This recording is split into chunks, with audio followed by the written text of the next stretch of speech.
যে প্রকৃতির উজাড় করা সৌন্দর্যে ভরপুর নেপাল, সেই প্রকৃতির প্রলয় গ্রাসে আজ ক্ষতবিক্ষত পাহাড়ের রানী। হরপাবানে এখনো পর্যন্ত বহু মানুষ প্রাণ হারিয়েছেন, বহু ভারতীয় নিখোঁজ। বিহার উত্তরপ্রদেশের সীমান্তবর্তী এলাকায় জারি করা হয়েছে হাই অ্যালার্ট, প্রস্তুতি তুঙ্গে। এদিকে কলকাতা হাওড়ার পুরভোট নিয়েও বিজেপির প্রস্তুতি তুঙ্গে, কিন্তু সকাল থেকে এই ছবিটা ভয় ধরানোর মতন। আচমকা আসা হরপাবানে চারপাশে প্রচুর বাড়ি ঘর ব্রিজ একেবারে ধুয়ে মুছে সাফ হয়ে গিয়েছে, খড়কুটোর মতন উড়ে গিয়েছে। আমি শুরুতে প্রতিবেদন আকারে ছবিটা আপনাদের কাছে রাখতে চাইবো। যে ছবি দেখা গিয়েছে সেই ছবি সচরাচর কোনো হলিউড ফিল্মে বা সিনেমায় দেখা যায়, কিন্তু বাস্তবে এই ছবি দেখা গিয়েছে যা ভয় ধরানোর মতন, শিরদাঁড়া দিয়ে ঠান্ডা স্রোত বইয়ে দেওয়ার মতন। দেখুন কতটা ক্ষতি ডেকে এনেছে এই আচমকা হরপাবান নেপালে। ধেয়ে আসছে সাক্ষাৎ মৃত্যু। দৌড়ে প্রাণ বাঁচানোর চেষ্টা করছেন সবাই, কিন্তু শেষ রক্ষা হলো না। মুহূর্তের মধ্যে সবকিছু চলে গেল প্রকৃতির গ্রাসে। ভয়াবহ এই দৃশ্য হার মানাবে হলিউডের ছবিকেও। কাগজের মতো ভেসে এলো কংক্রিটের সেতু, কাদা জল পাথরের স্রোত গিলে নিল বাড়ি গাড়ি। জল প্রলয়ে বিপর্যস্ত হলো নেপাল। অথচ বুধবার সকালে নেপালের কোথাও বৃষ্টির চিহ্ন মাত্র ছিল না। ঝলমলে রোদের সঙ্গে ছিল ঝকঝকে নীল আকাশ। তখন সকাল 9টা। স্থানীয় বাসিন্দারা জানিয়েছেন হঠাৎ তীব্র গুড়গুড় শব্দ শুনতে পান তারা। বাইরে বেরিয়ে দেখেন বিস্ফোরণের ধোঁয়ার মতো কুণ্ডলি পাকিয়ে নেমে আসছে জলের স্রোত। প্রশাসন সূত্রে খবর, এদিন সকালে তিব্বত থেকে নেমে আসা ভূতকোশী নদীর জলস্তর আচমকা বৃদ্ধি পায়। হুড়মুড়িয়ে নেমে আসে হরপাবান। কিন্তু হঠাৎ করে কেন এই বিপর্যয়? প্রশাসন সূত্রে খবর, গত কয়েকদিন ধরে নেপালের পড়শি দেশ চীনে অতি ভারী বৃষ্টি হচ্ছে, ফলে তিব্বতের জলাধারগুলিতে জলের পরিমাণ বাড়ছিল। সূত্রের খবর, বুধবার সকালে একটি জলাধার ভেঙে যায়। অন্যদিকে ভূবিজ্ঞানীদের ধারণা, তিব্বত এলাকায় বরফের ধসের কারণে ভূতকোশী নদীতে ভয়াবহ বন্যা দেখা দিয়েছে, যার ফলে প্রচুর পরিমাণ জল নেমে আসে নেপালে।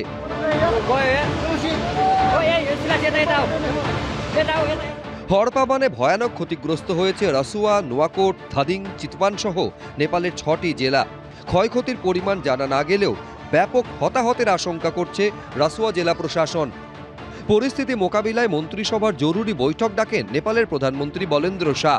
ক্ষতিগ্রস্ত এলাকাগুলিতে উদ্ধার কাজের জন্য সেনা ও পুলিশ মোতায়েনের নির্দেশ দেন তিনি। নেপাল ট্যুরিজম বোর্ডের পক্ষ থেকে বিবৃতি দিয়ে জানানো হয়েছে, অন্তত 10টি পর্যটন সংস্থার 384 জন পর্যটক নিখোঁজ।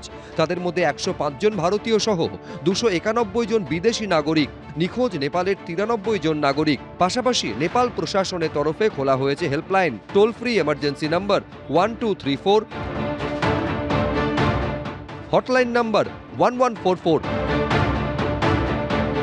এছাড়াও যোগাযোগ করা যাবে 9851289445 নম্বরে। নেপালে অবস্থিত ভারতীয় দূতাবাসও চালু করেছে হেল্পলাইন। নম্বরগুলি হল 9851316807 এবং 9709107500। এদিকে তিব্বত থেকে নেমে আসা ভূতকোশী নদী মিশেছে গণ্ডক নদীর সঙ্গে, যার ফলে নেপাল থেকে নেমে আসা জলে ফুঁসতে শুরু করেছে গণ্ডক। সেই কারণে সতর্ক রয়েছে বিহার প্রশাসন। এর আগেও একাধিকবার বিপর্যয়ের শিকার হয়েছে নেপাল। 1934-এর পর 2015 সালে ভয়াবহ ভূমিকম্পে কার্যত ধ্বংসস্তূপে পরিণত হয় পাহাড়ের রানী। সেই ভয়াবহ স্মৃতি ফিরল 11 বছর পর। নেপাল বিপর্যস্ত হল হরপাবানে। সূত্রের খবর, পরিস্থিতি মোকাবিলায় ভারতের সাহায্য চেয়েছে নেপাল। এবিপি আনন্দ।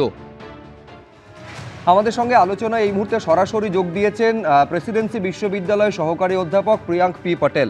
আমি শুরুতেই প্রিয়াঙ্কবাবু এইটা আপনার থেকে জানতে চাইছি, যে ছবি দেখা যাচ্ছে এই ছবি সাম্প্রতিককালে শেষ কবে দেখা গেছিল তা নিয়ে প্রশ্ন রয়েছে। সুনামিতে সচরাচর এই বিপুল জলোচ্ছ্বাস দেখা যায়, কিন্তু এইখানে যেটা দেখা যাচ্ছে দুটো কারণ হিসাবে এখনো পর্যন্ত জানা যাচ্ছে। এক হচ্ছে তিব্বতে কয়েকদিন ধরে প্রবল বৃষ্টি হচ্ছিল, যার জন্য জলাধার ধরে রাখতে না পেরে একটি জলাধার বা বাঁধ ভেঙে যায়, সেখান থেকে এটা হতে পারে।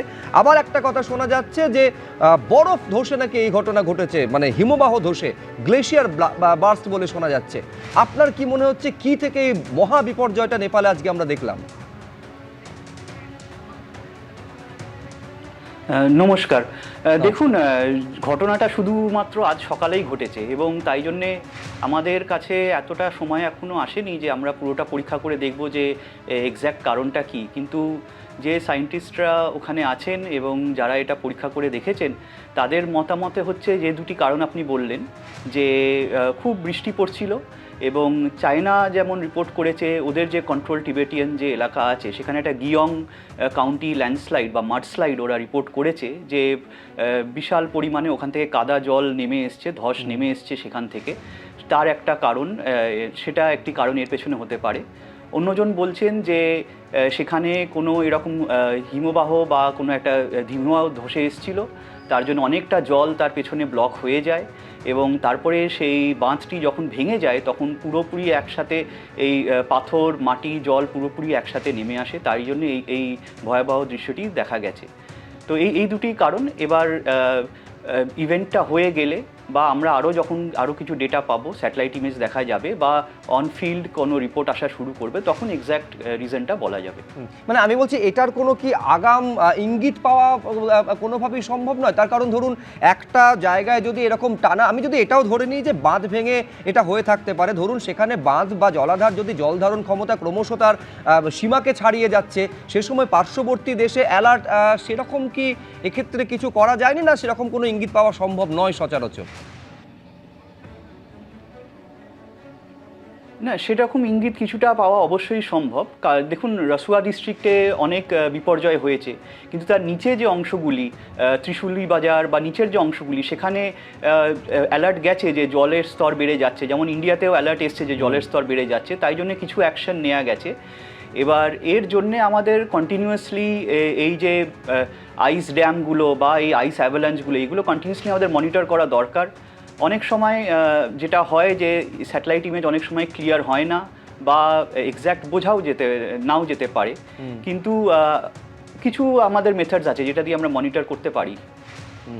না, একটা বিষয় হচ্ছে যে এখান থেকে আমাদের দেশের একাধিক রাজ্যে হাই অ্যালার্ট জারি হয়েছে, বিশেষত বিহার এবং উত্তরপ্রদেশের নেপাল সীমান্তবর্তী যে সমস্ত এলাকা রয়েছে প্রিয়াঙ্কবাবু, সেক্ষেত্রে হাই অ্যালার্ট জারি হয়েছে। এটাও নাকি শোনা যাচ্ছে বিহার সরকারের সঙ্গে কেন্দ্রীয় স্বরাষ্ট্রমন্ত্রীর ফোনে কথোপকথনও হয়েছে। তো আমাদের দেশের কোন কোন রাজ্যে অত্যন্ত সতর্ক এই মুহূর্তে থাকা উচিত? আজকে সকালে উত্তর নেপালে যে ঘটনাটি ঘটেছে, যে ভোদকোশি নদীতে ঘটেছে, সেটা ত্রিশুলি নদীতে মেশে, ত্রিশুলি নদীটা এসে আমাদের কালীগণ্ডক নদীতে মেশে, যেটি এসে আমাদের উত্তরপ্রদেশে ঢোকে, তারপরে বিহারে চলে যায়, পাটনার কাছে সোনপুরে গঙ্গার সঙ্গে মিশে যায়। তো আমাদের দেশে এই দুটি রাজ্যতেই মেন অ্যালার্টটা আসবে, আর কোথাও এর ইম্প্যাক্ট তেমন কিছু পড়বে না। এবং তাই জন্যে জলের স্তর বাড়া দেখে এই দুটি রাজ্যের যে প্রশাসন আছেন তারা অলরেডি অ্যালার্ট নিয়েছেন, তারা অলরেডি সচরাচর এবং হয়তো প্রিভেন্টিভ মেজার বা কিছু রেডি করা হচ্ছে সিচুয়েশন। আপনি আমাদের সঙ্গে থাকুন, আমি এইখানে দর্শকদের জানাবো। দেখুন, একের পর এক তথ্য কিন্তু এই নিয়ে আসতে শুরু করেছে।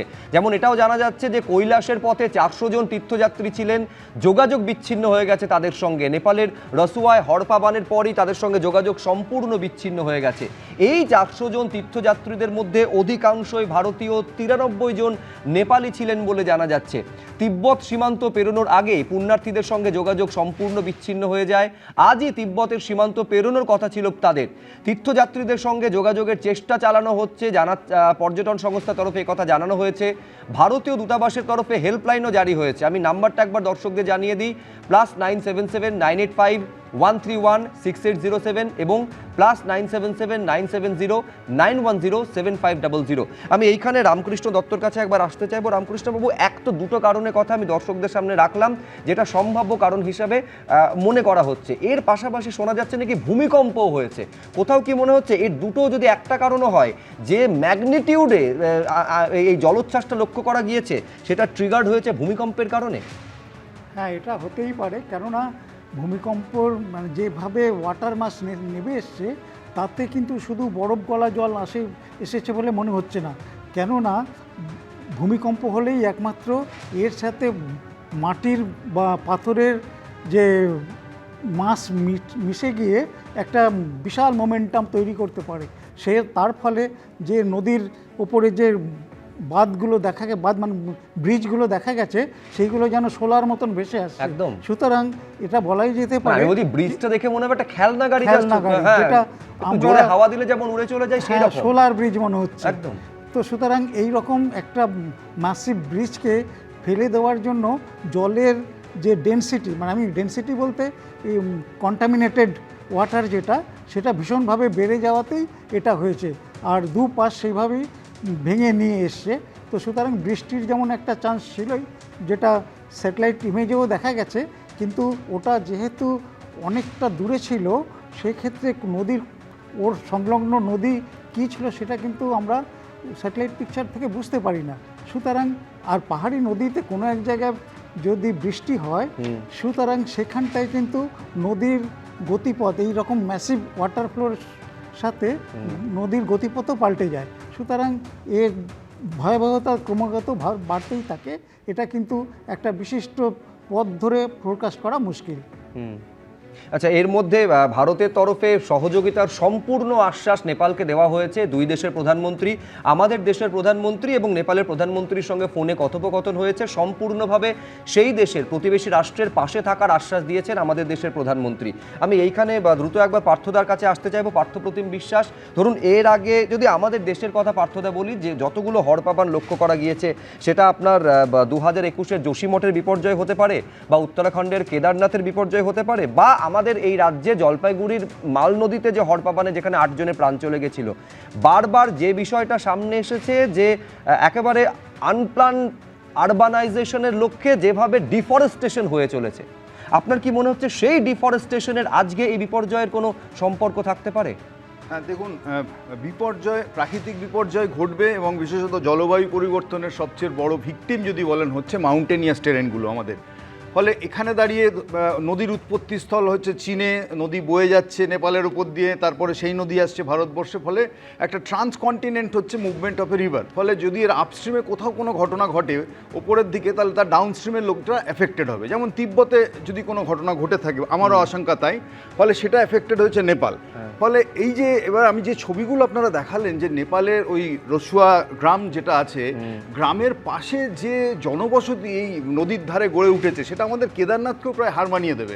এবং বিশেষত এটাকে ফ্লাড প্লোন, মানে ফ্লাড প্লেন এরিয়া বলা হয়, অর্থাৎ যেখান থেকে নদীর জল বয়ে যেতে পারে। প্রাণ চলে গেছে। হ্যাঁ, আমি সেই জন্য বলছি যে এই ভয়াবহ হড়পামান যেটা এসছে, তাতে এই যে ফ্লাড প্লেনের ওপর যত বাড়ি ঘরদুর, হোটেল, হোমস্টে যা ছিল, যেভাবে ভেসে গেছে, তাহলে সংখ্যাটা আপনারা 22-24 দেখাচ্ছেন। আমার মনে হয় না, এই আমার আশঙ্কা এটা কয়েক শত গিয়ে দাঁড়াবে আগামী 2-1 দিনের মধ্যে। না, আমি বলছি আশঙ্কা নিশ্চয়ই বৃদ্ধির আশঙ্কা আছে। নেপাল সরকার অফিসিয়ালি যেটা জানাচ্ছে, আমরা সেইটা দর্শকদের সামনে রাখছি। এক্স্যাক্টলি, সেটাই জানানো উচিত। কিন্তু এবার আমি বলছি যে একটা শিক্ষা তো কোথাও আমাদের এখান থেকে নিতে হবে, যে এই গোটা ঘটনাটা থেকে, যে তাহলে এই যে ফ্লাড প্লেন জুড়ে যে এত পরিমাণ নির্মাণ হচ্ছে, এবং ওখানে একটা মিউনিসিপ্যালিটিও আছে, ফলে তাদেরও কোনো নিয়ন্ত্রণ নেই, গোটা সরকারেরও নিয়ন্ত্রণ নেই। আমাদের দেশেও দেখেছি, আপনি মালের উদাহরণ টানলেন, এর আগে যখন গত বছর পুজোর আগে যে ঘটনা ঘটলো আমাদের এখানে উত্তরবঙ্গে বন্যা, তখনও সেই ঘটনা ঘটেছিল। ফলে একটা জিনিস বুঝতে হবে, this is a basic science, যে বিশেষত খুব খাড়া ঢালে, বিশেষত নেপালের খাড়া ঢাল, এবং সেই ঢালটা একটা ন্যারো ভ্যালিতে এসে মেশে, যখন ওই নদীতে যদি হঠাৎ করে প্রচুর জল চলে আসে, তাহলে কিন্তু সেই নদীর দুপাশ ছাপিয়ে সেই জল চলে যাওয়ার চেষ্টা করবে, যে ঘটনা এবারও ঘটেছে, ভবিষ্যতেও ঘটবে। ফলে এই সায়েন্সটা জানা লোকের, যেটা জানা ছিল না, যে জলবায়ু পরিবর্তনের জন্য কীভাবে হচ্ছে এরকম দ্রুত জল চলে আসতে পারে।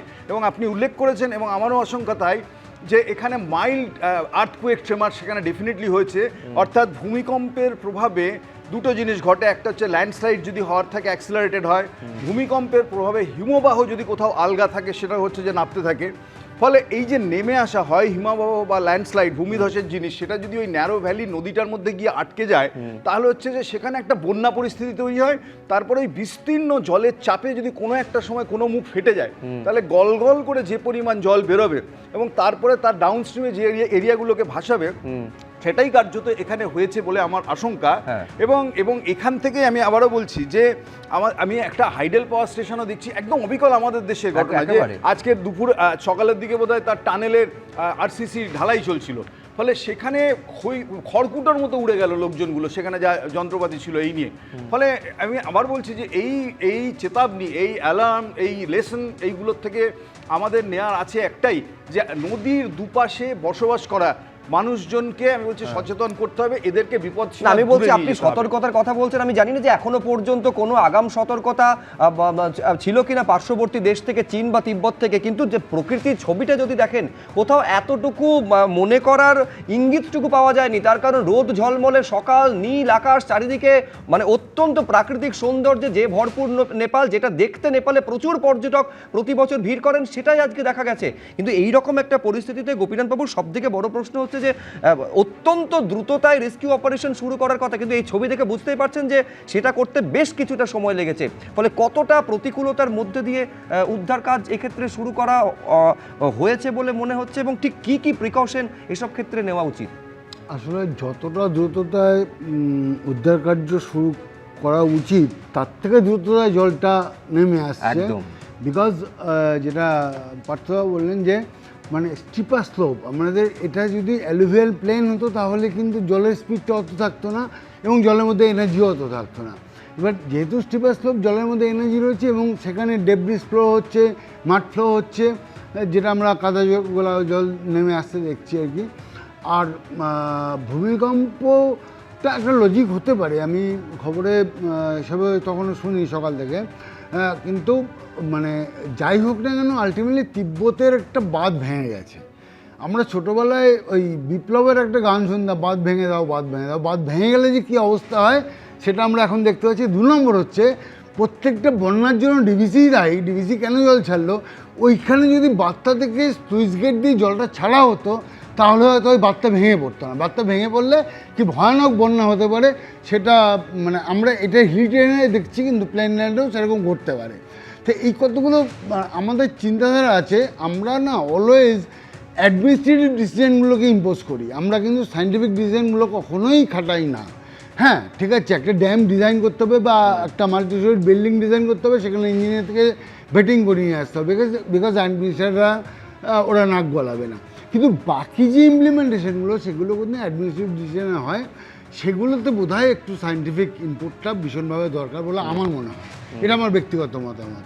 তো এইখানে ডেফিনেটলি আমাদের যারা উদ্ধার কার্যে ব্যস্ত থাকে আর কি, আমাদের দেশের কথা বলছি, এনডিআরএফ, এসডিআরএফ ইত্যাদি, নেপালেও সেরকম কিছু একটা সিস্টেম, কিছু একটা নাম দেওয়া আছে, তারা সবসময় কিন্তু অ্যালার্ট থাকে। তাদের ডেডিকেশন মানে উই ক্যানট ইম্যাজিন আর কি। আমি দেখেছি নিজে, বিশেষ করে পোস্তা ফ্লাইওভারের ক্ষেত্রেও দেখেছিলাম।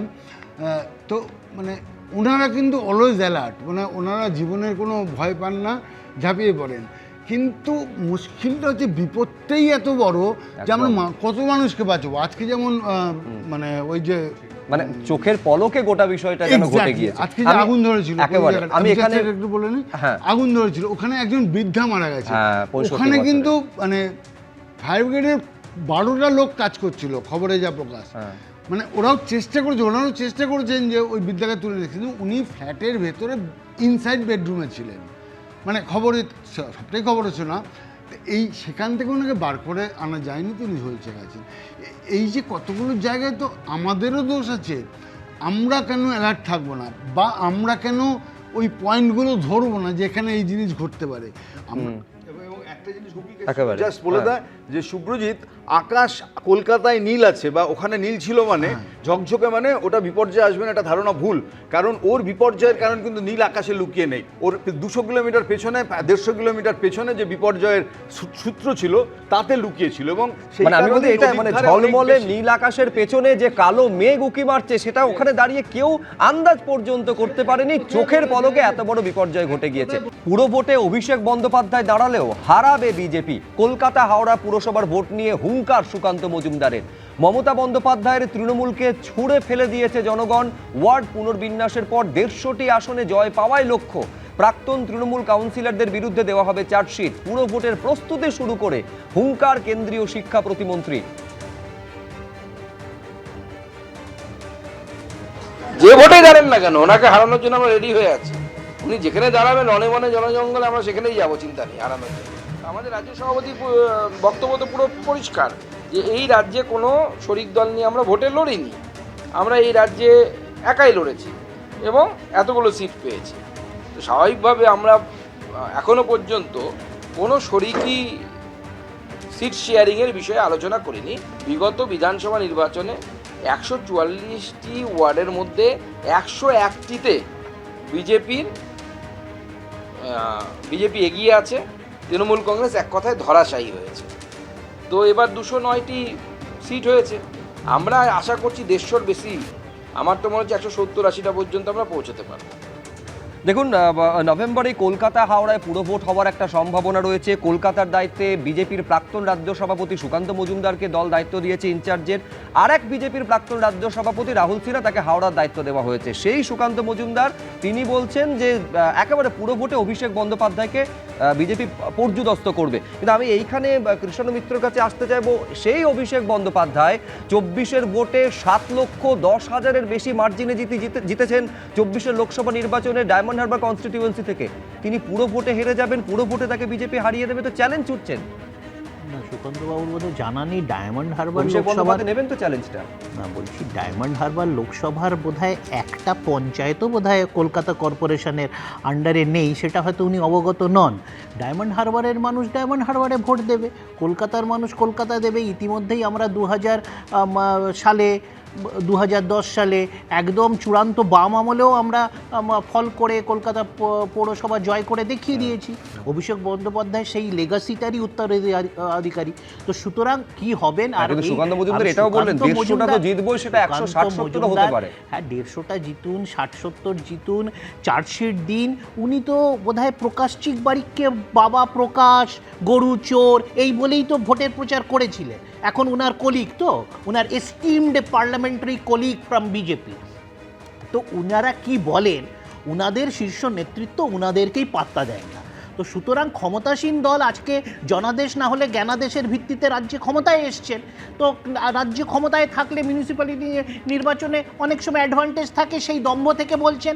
আমরা তো, আমার কাছে এই যে উত্তরপ্রদেশের শাহজাহানপুরের এই ভিডিও, এই যে উত্তরপ্রদেশের শাহজাহানপুর মিউনিসিপ্যালিটির বিজেপির 60 জন কাউন্সিলর, তারা গঙ্গাজল হাতে নিয়ে শপথ করছেন যে ঘুষের টাকা আমরা একে অপরের কে সততার সাথে একে অপরের সাথে ভাগ করে নেব। এই তো ভিডিও চলে এসছে, একটা সর্বভারতীয় না বলছি এরকম একাধিক ভিডিও আছে। গত 15 বছরে একেবারে বান্ডিল টাকা কত তৃণমূল নেতার বাড়িতে পাওয়া গেছে। পার্থ চট্টোপাধ্যায়ের বান্ধবীর বাড়িতে 50 কোটি 5 কিলো সোনা। সেই ইতিহাস বলতে গেলে এই রাজ্যে সোনা এবং টাকা প্রাপ্তির ইতিহাস তৃণমূল নেতাদের বাড়ি থেকে, এও এই রাজ্যে কম কিছু নয়। কিন্তু আমি এইখানে নিজেদের চোরদের সাথে আমাদের চোরদের যুক্ত করে চুরির সাম্রাজ্য বিস্তার করবেন সারা ভারতবর্ষতে 12 বছর ধরে লুটেছেন। আমি এইখানে বিমল শঙ্কর নন্দর কাছে আসবো, একেবারে কালীঘাট তৃণমূলের অভিযোগটা নিয়ে আমি বিমল শঙ্কর নন্দর কাছে আসবো। ঠিক যে উদ্দেশ্যে পার্লামেন্টে ডিলিমিটেশন বিল আনতে চাইছে বিজেপি, সেই একই উদ্দেশ্যে এই কলকাতা এবং হাওড়ার ওয়ার্ডের পুনর্বিন্যাস পুরসভার আগে করা হয়েছে। এই ধরুন 144 থেকে বাড়িয়ে 209। মূল লক্ষ্য হচ্ছে এইভাবে ওয়ার্ড পুনর্বিন্যাস করে নিজেদের জয়টাকে সুনিশ্চিত করতে চাইছে বিজেপি। দেখুন, 1980-তে প্রথম মিউনিসিপ্যাল কর্পোরেশন যে অ্যাক্ট হলো, তার আগে কংগ্রেস আমলে সুপার সেশন হয়েছিল, সেই আলোচনা আমি করছি না। তারপরে প্রথম ইলেকশন হয়েছিল 1985-এ। অনেকে প্রশ্ন করেছিল সিপিএম এত টাইম নিল কেন। তার কারণ একটাই, সিপিএম তার ঘর গোছাচ্ছিল, কারণ সিপিএম কলকাতাকে কায়দা করতে পারেনি।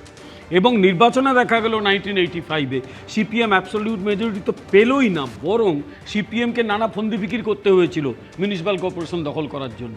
আব্দুল খালেক বলে এক ভদ্রলোক, তিনি সিপিএমের বিরুদ্ধে দাঁড়িয়ে জিতেছিলেন, তাকে নিজের দলে নিতে হয়েছিল এবং তারপরে মিউনিসিপ্যালিটি দখল করেছিল, অলডারম্যান পোস্ট তৈরি করেছিল। আপনি যদি আলোচনা করেন সে পরে একদিন আলোচনা করা যাবে। ফলে এই ঘটনা একদম 1985 থেকে ঘটেছে। এটাও ঠিক যে সিপিএমের আমলে একবার তৃণমূল কংগ্রেস কলকাতা পুরসভা জিতেছিল, এটাও ঠিক। কিন্তু তার সঙ্গে এটাও ঠিক যে এই যে 2021 সালে নির্বাচন হলো, সেখানে নির্লজ্জতার সব সীমা তৎকালীন শাসক দল তৃণমূল কংগ্রেস পার করে দিয়েছিল। কি পার করেছিল? আমি বিজেপির মার খেয়েছে সেসব কথা ছেড়ে দিলাম। আমি মনে করি প্রত্যেকটা মানুষের একটা মর্যাদা আছে। এই কলকাতা পুরসভার সম্ভবত 12 নম্বর ওয়ার্ডে কংগ্রেসের একজন প্রার্থীকে তার জামা কাপড় খুলে পেটানো হয়েছিল, একদম সেটা ভিডিও করা হয়েছিল। সে বেচারির জামা কাপড় বলছে আমার জামা কাপড়টা দিন, তাকে পিটিয়েছিল তৃণমূলের গুন্ডারা।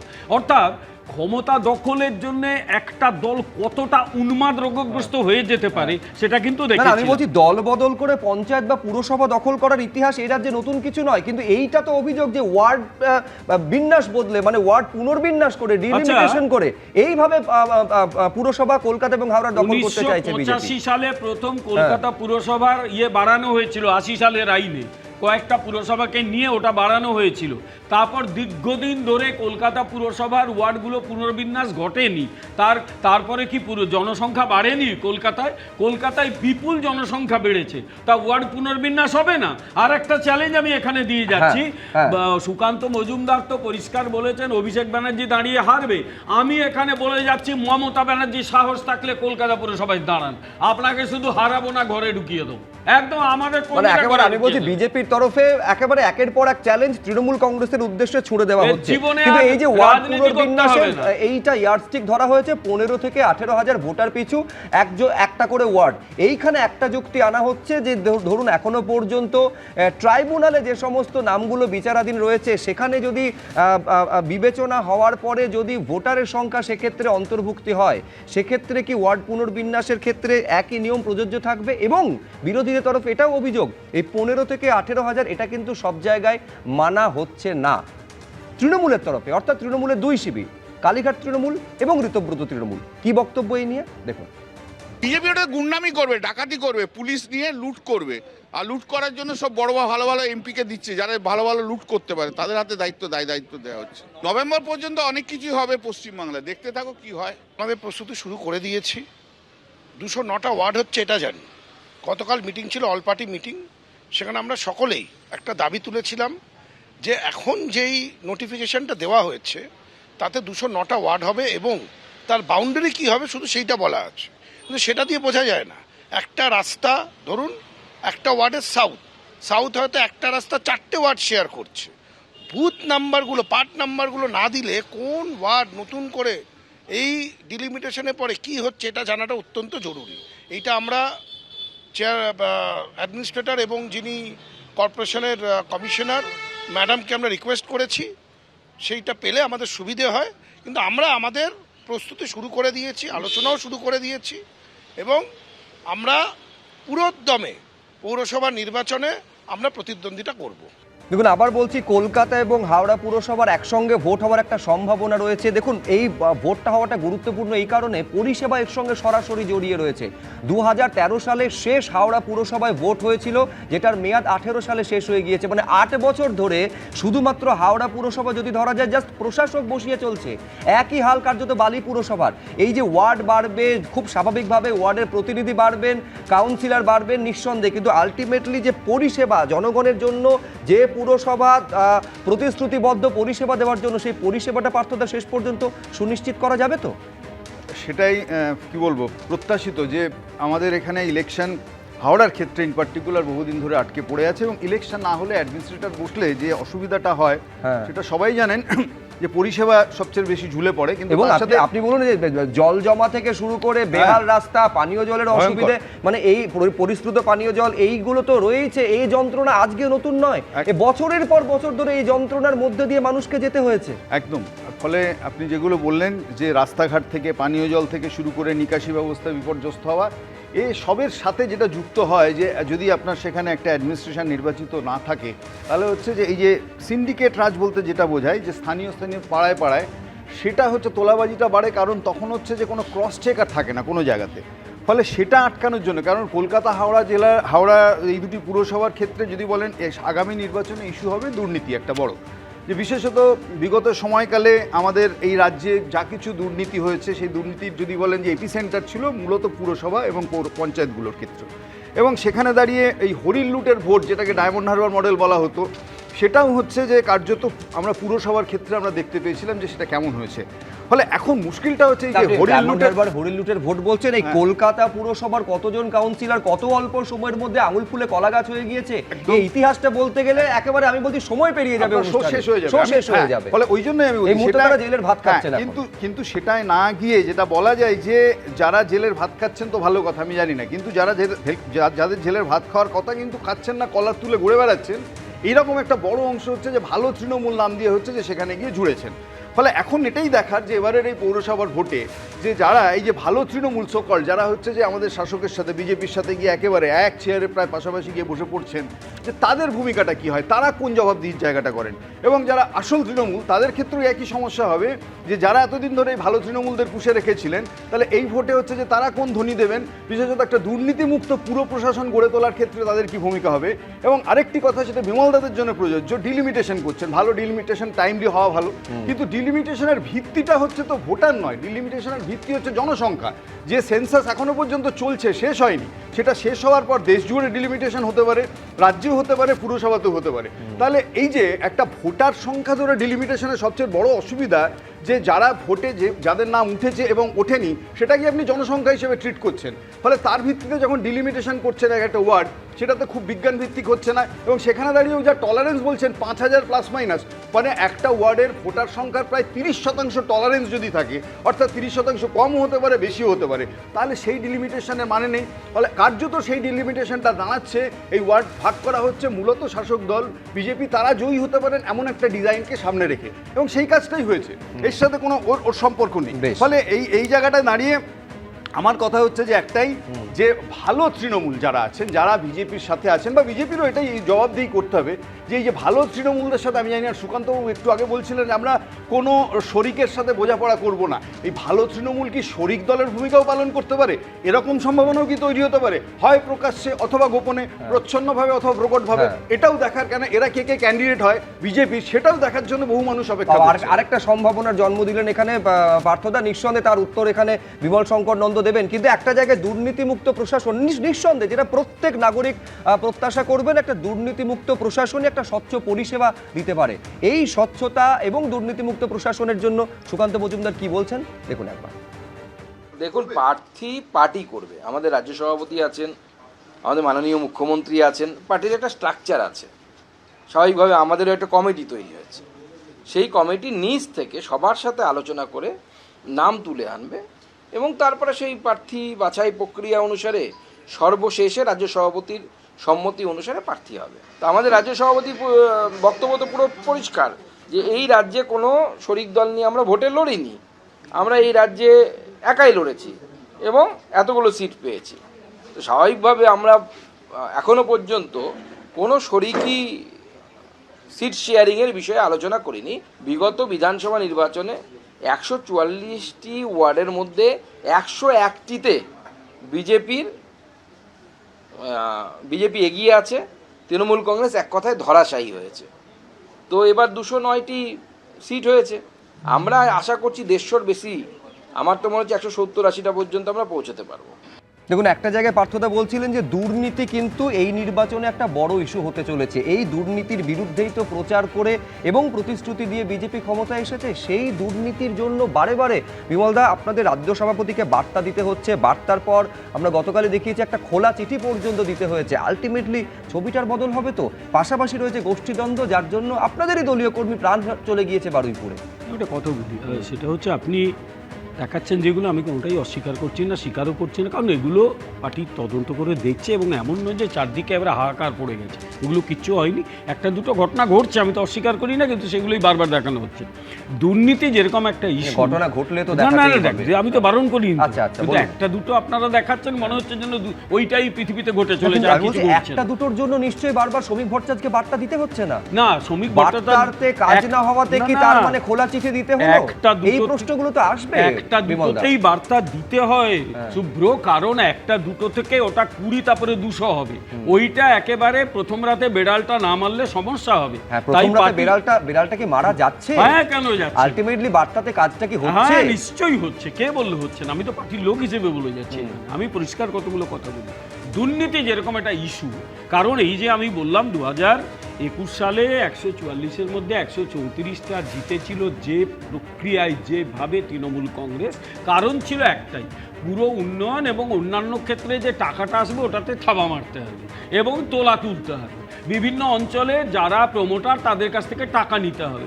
ন্যাচারালি কলকাতা পুরসভার নির্বাচনে দুর্নীতি ছাড়া তো আলোচনা করা যাবে না, এবং আমাদের বলা হয়েছে চার্জশিট দেওয়া হবে, প্রত্যেকে ওই লোকগুলো কে কী করেছে বলা হবে। এক, দ্বিতীয় কথা পরিষ্কার বলে দিচ্ছি, তার পাশাপাশি স্বচ্ছ নাগরিক পরিষেবা, সুন্দর উন্নত নাগরিক পরিষেবা দিতে হবে।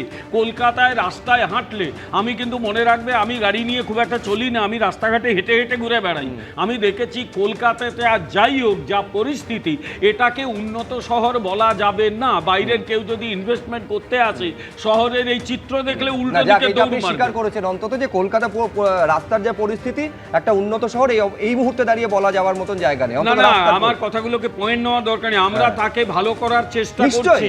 আমরা সেটাকে একটা উন্নত শহর করার চেষ্টা করছি। ফলে নতুন পুরসভা যখনই আসবে, আমাদের প্রথম কাজ হবে যে উন্নত নাগরিক পরিষেবা, রাস্তাঘাট তৈরি করা, নগরের সৌন্দর্যায়ন এবং ফুটপাতে যাতে মানুষ একটু হাঁটতে পারে, ফুটপাতগুলো মানুষের হাঁটার জন্য, সেগুলো যাতে হাঁটতে পারে তার বন্দোবস্ত করা। আর সবচেয়ে বড় কথা, যে কোনো খুব মানে বিজিএস টাইমে ধর্মতলা বা দক্ষিণ কলকাতায় রাসবিহারী বা গড়িয়াহাট অঞ্চলে যে পরিস্থিতি তৈরি হয়, ওটা মোটেই সুস্থ স্বাভাবিক পরিস্থিতি নয়। মেট্রো রেল থেকে যখন নামবো, মিনিটে মিনিটে কয়েকশো করে লোক নামছে, এক হাত যাতায়াতের রাস্তা, এটা কোনো ভদ্র সমাজে চলে নাকি? এগুলোকে উন্নত ঠিক আমি বলছি, এখন কলকাতা রাজ্যে ক্ষমতায় রয়েছেন আপনারা, কলকাতা পুরসভার ভোট হয়নি বলে এই ধরনের পরিস্থিতির সমস্যার সমাধান করা সম্ভব নয়। নাগরিক হিসেবে আমি আশা করি এটাও আপনি মানবেন না। ওকে একদিনে কি হয় না, বেশ বেশ সময় লাগবে। কৃষাণু মিত্র, দেখো, এদের কথার বললাম তো, এরা অনেক সময় আবেগতাড়িত হয়ে অনেক ভালো ভালো কথা বলে দেয়, কাজের সময় এক ডিস্টেন্সও সেটাতে হাঁটতে পারে না। এই তো বললাম যে আজকে অভিষেক বন্দ্যোপাধ্যায় ডিজে নিয়ে এত কিছু হয়ে গেল রাজ্য জুড়ে, কেস কাবারি, পুলিশ, এই তদন্ত। একজন উনাদের নির্বাচিত বিধায়ক বললেন তাণ্ডব, শুধু বললেন না, করেও দেখালেন তাণ্ডব। কোনো ব্যবস্থা হয়েছে? মুখ্যমন্ত্রী, প্রাক্তন মুখ্যমন্ত্রীকে বলছেন ঘরে আটকে দেবেন এবং তিনি যাতে বেরোতে না পারেন সেটা উনি রাজ্যের প্রধান প্রশাসক হিসেবে সুনিশ্চিত করেন। পাশাপাশি এটাও বলো যে গত 15 বছরে একের পর এক তৃণমূল কাউন্সিলর যেভাবে অত্যাচার চালিয়ে গিয়েছেন এবং গত 15 বছরে কোনো ব্যবস্থা নেওয়া হয়নি, পালা বদলের পর এই একের পর এক তৃণমূল কাউন্সিলর এই মুহূর্তে জেলের ভেতরে রয়েছে। হ্যাঁ, সেটা হয়তো 5% হতে পারে, 95% পরিষেবা দিয়েছে, তাই মানুষের আশীর্বাদ পেয়েছে। এবং ওই যে 5% যারা জেলে গেছে বা যায়নি, তারা কিন্তু আগামী দিন টিকিট পাবে, টিকিট না পেলে তাদের ঘনিষ্ঠ কেউ পাবে। তুমি লিখে রাখো, বিজেপি তাদের হয়ে সাফাই গাইবে। অলরেডি এলাকাগুলোতে শুধু কলকাতা কর্পোরেশন না, আশেপাশে মিউনিসিপ্যালিটি, কামারহাটি থেকে, বড়নগর থেকে সব জায়গাতে কথাবার্তা চলছে। আমরা জানি হয় তারা ভালো তৃণমূলে গেছেন না বসে আছেন। দেখেছি, এই যে উন্নত পরিষেবা আলাদা করে সেটা বলার কিছু নেই, আমাদের থেকে ভালো নাগরিকেরা জানেন সেই কাউন্সিলররা কি কি করে গেছে। ভারতের প্রথম সারির 100টা শহরের মধ্যে প্রায় 80-85টা বিজেপির মিউনিসিপ্যালিটি আছে। আমি শুধু গুরুগ্রাম এবং বেনারস, একটা প্রধানমন্ত্রীর নির্বাচিত ক্ষেত্র, একটা গুরুগ্রাম ভারতবর্ষের 1 নম্বর মিউনিসিপ্যালিটির অন্যতম।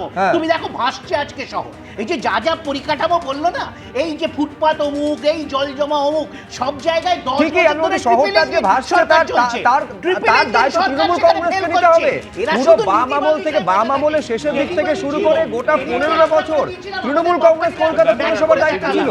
পার্থপ্রতিম বিশ্বাস, আমি শুধু একটাই জিনিস বলি যে বিমলদা যেটা বললেন আমি অ্যাপ্রিসিয়েট করি যে কলকাতার রাস্তাঘাটের অবস্থা এই মুহূর্তে যথেষ্ট খারাপ, কিন্তু আমি এই যুক্তিটা আবার মানবো না যে আসলে পুরসভা নির্বাচন না হলে পরে রাস্তাঘাট এরকমই থাকবে। অর্থাৎ হাওড়া বলুন, কলকাতা বলুন, বিশেষত যে গোটা রাজ্যের অন্য কোথাও তার পুরসভার ইলেকশন নেই এখন। ফলে গোটা রাজ্য অ্যাপার্ট ফ্রম হাওড়া এবং কলকাতা, আপনি যান যদি জেলা সড়কগুলোর অবস্থা যদি দেখেন, বিভিন্ন শহরতলিগুলোতে যে অবস্থায় রয়েছে, যে ভয়ঙ্কর খারাপ অবস্থা, তাহলে সেটা কি আজ যদি 2 বছর বাদে যদি ইলেকশন হয় ততক্ষণ পর্যন্ত অপেক্ষা করতে হবে? আমি বলছি এখানে দাঁড়িয়েও কিন্তু সরকারের একটা ভূমিকা রয়েছে, যে ভূমিকা নিভানো দরকার, যে ভূমিকা পালন করা দরকার, সেটা কিন্তু শুধু নির্বাচন হলে হবে না। 100 দিনের মধ্যে একদম চমকপ্রদ উন্নয়ন হয়েছে। যে ভয়ঙ্কর রাস্তা ছিল তাকে মোটামুটি গাড়ি চলার মতো করা হয়েছে এবং গাড়ি চলছে। এই যখন বৃষ্টিটা কাটবে আমরা দেখিয়ে দেবো যে রাস্তা কিভাবে করতে হয়। 2, তৃণমূলের কিন্তু ওই ফুটপাথ না ওদের বড় সেনসিটিভ জায়গা, লোক বসাতো মাল তুলতো। বলছেন যে 100 দিনে উন্নতি হয়েছে রাস্তার, কিন্তু আমি এবং আমার টেলিভিশনের ওপারে যারা রয়েছেন, যারা প্রতিদিন কলকাতা শহরে রাস্তা দিয়ে চলাচল করেন, তাদের অভিজ্ঞতার সঙ্গে কি বিমল শঙ্করের নন্দর দাবিটা একসঙ্গে যাচ্ছে সেটা আপনারাই স্থির করতে পারবেন। দেখুন, চ্যালেঞ্জ পাল্টা চ্যালেঞ্জের এই আবহে আসন্ন কলকাতা এবং হাওড়া পুরসভা নির্বাচনে, যে কলকাতা পুর ভোটকে মিনি বিধানসভা নির্বাচনে বলা হচ্ছে, কি হতে চলেছে সেদিকে আমাদের নজর থাকবে।